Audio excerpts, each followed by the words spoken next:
মোসাফেজ দীপু, আমি আপনার কাছে শুনি যে একটি দল, যে দলটি আসলে ইসলামের রাজনীতি করে বলে তারা মুখে বলেন, সেই দলের ছাত্রনেতারা এমন শব্দ উচ্চারণ করেন যেটা আমরা মুখে নিতে পারছি না।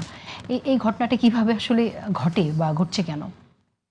আমি শুধু একটা বিষয় খুব মানে কষ্ট পেয়েছিলাম, যেটা প্রত্যাশা করিনি। নির্বাচনের আগে তারেক রহমানকে উদ্দেশ্য করে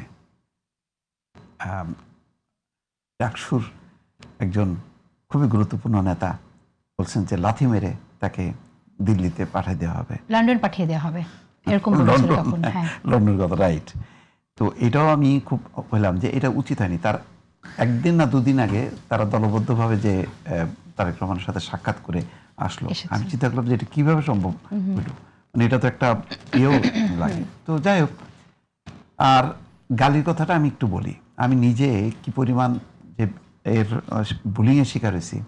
ওই সময় তো ধরেন আমরা তো এখন যদি মনে করি যে না, জামাত ইসলামের এটার ব্যাপারে আমি সমালোচনা করব বা বিএনপির এটার ব্যাপারে সমালোচনা করব, দেখা যেত যে এমন সব গালিগালাজ দিয়ে অশালীন, মানে আমি এটা আবারও বলছি যে আমি উচ্চারণ করতে পারবো না।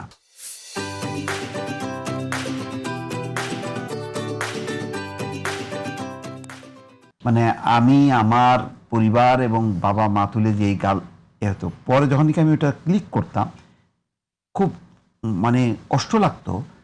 সেটার কোনো লক আইডি পাওয়া যেত, আর দেখা যেত যে ইসলামিক মনোগ্রাম দিয়ে, হ্যাঁ, মানে তার ওইটা আইডিটা অধিকাংশ ক্ষেত্রে দেখা 80% ক্ষেত্রে আমি দেখলাম কাবার সামনে, মসজিদের সামনে, অথবা ইসলামিক মনোগ্রাম দেওয়া।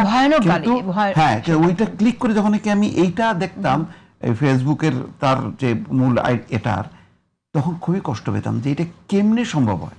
আমার মাথার মধ্যে আসে না যে যারা ধর্মীয় মূল্যবোধটা করে তাদের কাছ থেকে তো সবচেয়ে প্রত্যাশা যে তারা আমাদের মুখ দিয়ে দুইটা একটা আসলেও মানে তাদের কাছ থেকে কখনোই আসবে না, কারণ তারা একেবারে, যেহেতু সে এত ধর্ম বিশ্বাস তার, সে কারণে তার ফেসবুক আইডির প্রথমেই সেই বিসমিল্লাহির রহমানির রাহিম লেখা, অথবা কাবা শরীফের ছবি দেয়া, অথবা বাইতুল মুকাররম মসজিদের ছবি দেয়া। এটা কিভাবে সম্ভব? আমি না জেসিন, আমি মাঝে মধ্যে মিলাইতে পারি না যে এইটা মানে কোন যুগে মেলানো যায় না। এই অভিজ্ঞতা আমারও হয়েছে, সেটা খুবই দুঃখজনক।